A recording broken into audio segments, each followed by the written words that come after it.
ಮಾನ್ಯ ಅಧ್ಯಕ್ಷರೇ, ಮಾನ್ಯ ಅಧ್ಯಕ್ಷರೇ,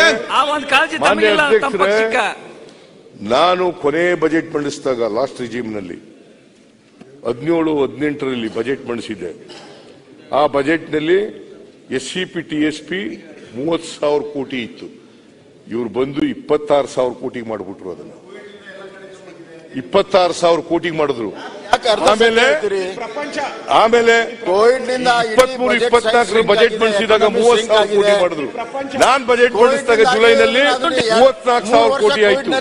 ಈ ಸಾರಿ ಬಜೆಟ್ ನಲ್ಲಿ 39,000 ಕೋಟಿ. ಕೋವಿಡ್ ಆಗದಿದ್ರೆ 50,000 ಕೋಟಿ ಆಗ್ತಿತ್ತು.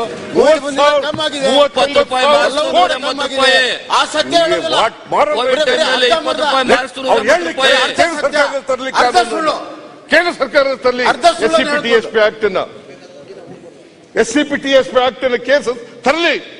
ಏನ್ರಿ ಮುನಿಯಪ್ಪ ಮಾಡಿಸಿ.